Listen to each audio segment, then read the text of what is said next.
Estamos de volta com o nosso Vitrine Revista. Líder e chefe são palavras muitas vezes usadas o quê? Como sinônimos. Mas será que elas têm o mesmo significado? Eu converso agora com a mentora de líderes, a Eliane Gavasso. Boa tarde, Eliane. Tudo bem contigo, linda? Boa tarde, Patrícia. Tudo bem com você? Vamos lá. Chefe e líder, mesma coisa? Não, não. É uma palavra que vem aí de quanto tempo, né? A gente ouvindo falar. E eu vou adicionar uma terceira palavra pra gente falar sobre isso, que é a palavra poder. Então, assim, às vezes falar o chefe, falar líder no dia a dia, às vezes dá na mesma ali na prática, né? Mas quando a gente vai entender melhor essa questão da palavra, o conceito que se vem, a gente entende assim. Por que eu falo poder? O chefe é quando aquela liderança é mais pautada na posição, no que tem que fazer, mais ligada a processos. Ele não olha tanto para as pessoas. Quando a gente fala de liderança, aí já vem assim, a liderança já é o fato, ela ocorre através das pessoas. E por que eu falo, então, o poder? Então, o chefe, como é que eu vou falar? Esse gestor, ele pode estar baseado só no... Então, eu sou aqui essa posição, eu mando, vocês obedecem. Aí eu vou estar mais no viés do chefe, mais de processo. Ou a liderança é aquele que eu entendo como é que é o meu liderado, o que ele pensa, o que ele busca. Sei para onde tem que ir, mas eu vou levando as pessoas. Eu vou trazendo elas, vou buscando desenvolver essas pessoas. Entendi. Agora, deve acontecer muito nas empresas, você que lida bastante com empresas, alguma pessoa que era, vamos dizer, do mesmo... não sei se é nível que fala, mas era colega, sou sua colega, mas agora eu fui promovida a líder, a chefe sua. Como que faz esse entendimento? Porque pra pessoa fica... Porque você é minha amiga, né? A gente tava junto lá, né? A gente tava lá. E de repente eu tô em outro cargo e agora? Separar isso, como é que funciona? E esse lá quer dizer tanta coisa, né? Tanta coisa. Então, assim, é bem interessante. Mas a gente pode ainda continuar associando essa questão do poder, né? Então, assim, quando você se torna líder, um poder é atribuído a você. Então, o primeiro... Eu sempre trago a palavra clareza, né? O primeiro é você entender, bom, eu tenho um poder. Esse poder chama-se também responsabilidade. Então, você ter o foco no qual ficou a sua responsabilidade nesse momento vai te mostrar que você vai precisar, sim, ter posturas diferentes. Mas isso não quer dizer que você se torna maior, né, do que a pessoa, ou melhor, de maneira alguma. Então, você mantendo isso na tua mente, você vai conseguir ser a mesma pessoa, mas ter um cuidado, uma lapidação profissional ali na maneira de agir. E também isso depende muito do próprio cenário, sabe? Como que os superiores estão olhando para essa liderança, qual é o nível de poder que eles realmente estão dando, se eles estão validando mesmo, se eles só jogaram ali. Então, tudo isso vai fazer diferença no processo e principalmente também, assim, como que as pessoas que ficaram naquele nível hierárquico anterior vão encarar isso. Porque aí também tem a aceitação, tem a percepção. Então, é sempre uma linha de duas mãos, né? Um vai e vem ali para perceber, porque isso também vai direcionar a postura. Muitas vezes pode acontecer ele precisar dar uma afastada, para depois reaproximar, mas precisa ter diálogos, entendimentos, né? Na hora de fazer uma cobrança, repassar uma informação. Então, explicar, contextualizar. Ó, nós temos que fazer assim, assado. E você tendo a clareza, você vai conseguir, na hora se tiverem desafios, se posicionar mesmo de acordo com a tua função. E nada melhor do que um dia após o outro ali também. Isso. E a pessoa, ela pode desenvolver essa habilidade de liderar?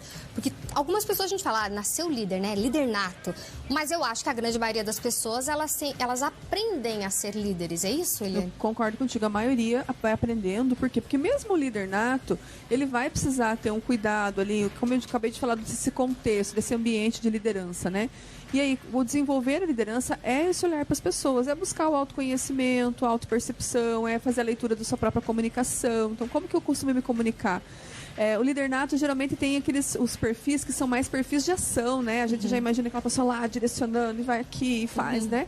Mas geralmente essa pessoa ela não é muito voltada para processos. Então, quando ela tem que liderar um grupo maior, às vezes as coisas ficam na mente dela. Então, esse pode também desenvolver esse outro aspecto. E muitas vezes a pessoa que tem mais dificuldade de fazer essa mobilização das pessoas ali através da liderança, muitas vezes ela é muito boa em processos. Então ela precisa daí trazer uma autoconfiança, uma visão maior, para que ela consiga transferir aquele conhecimento para trazer as pessoas. Então, resumindo, eu sempre digo que todo mundo pode ser líder, de acordo com as suas características, com o seu perfil, mas trabalhando esse autoconhecimento e entendendo o cenário. Porque, por exemplo, um líder de uma obra tem que ter uma postura. Um líder, vamos pensar aqui na TV Tarobá, é outra postura. O chefe, ele pode se tornar um líder? Porque a gente tem mais chefe ou líder ultimamente? É assim, pela tua avaliação, que você faz as suas andanças, aí, temos mais chefes ou mais líderes andando por aí? Olha que pergunta desafiadora. Olha, eu encontro dos dois, mas eu acredito que ainda nós temos mais chefes. Mas eu vou justificar, vou dar uma aliviada na barra aí desses chefes. Mas por quê? Porque geralmente, vamos pensar o seguinte, a pessoa ela entrou para a gestão, ou ela foi promovida, ou enfim, ela mudou a empresa, ou ela fundou a empresa, porque o empresário também é líder ou é chefe, né? A empresa ela é montada para resolver problemas, né? O problema do cliente. Então, para resolver esse problema, ela tem que ter processos a serem seguidos. Então, e nesses processos, tem que ter uma resolução, tem que ter uma correção, tem que ter um custo, um rendimento, né? Enfim, são várias situações. Contratação, demissão. Então, é natural que o líder precise realmente estar muito voltado para processos. Então, acaba, às vezes, muito indo só para o lado da chefia e esquecendo um pouquinho das pessoas. Mas, cada vez mais, a gente vê que como é preciso. Porque quando ele consegue lidar e aprender, como você perguntou, então ele desenvolve e aprende a lidar com as pessoas também. Olha, só no meu exemplo a gente já vê, olha que profissional que fica. Porque ele está olhando para os processos, mas ele consegue trazer as pessoas junto. Então, vai trazer essa equipe, esse time junto.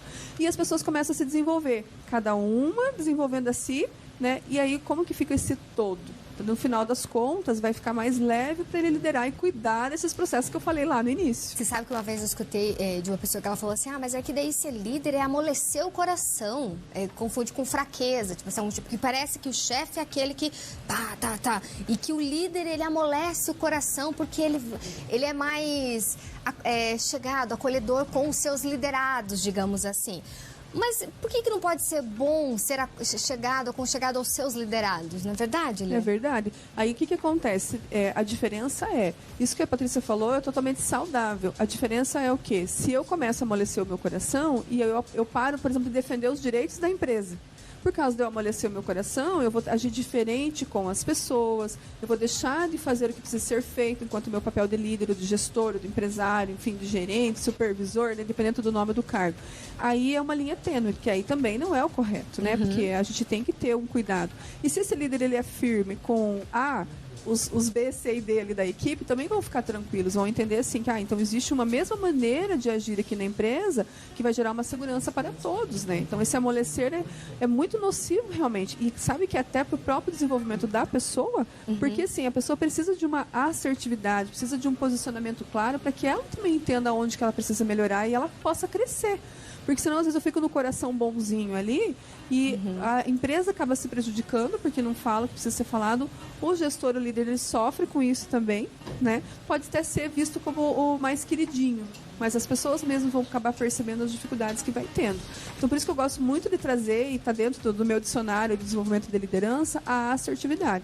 E quando eu estou sendo assertivo, eu estou cuidando do direito da empresa sem prejudicar o direito do colaborador e vice-versa. Então, e tem horas que a empresa vai ter que ouvir um não, talvez, mas tem horas que o colaborador vai ter que ouvir um não. Mas é pautado, é entendido, você sabe o motivo disso, né? E aí é a assertividade. Com certeza, acho que a palavra é essa assertividade, é a pessoa, diálogo, assertividade, respeito pelo outro, né? Líder ou chefe, digamos assim, as pessoas estão lidando com seres humanos, com pessoas, né, Eliane? É isso. Isso mesmo, e cada pessoa tem, um turbilhão de coisas passando na vida dela. Então, quando ela consegue se conectar com o trabalho, com a função, e assim, eu diria, como é que você vai seguir alguém que você não admira, que você não se inspira?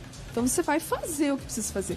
Mas olha quando existe uma conexão, como ela vai fluir, né? E as coisas vão acontecer de uma maneira muito mais fácil. Perfeito, Eliane. Muito obrigada pela sua presença hoje aqui.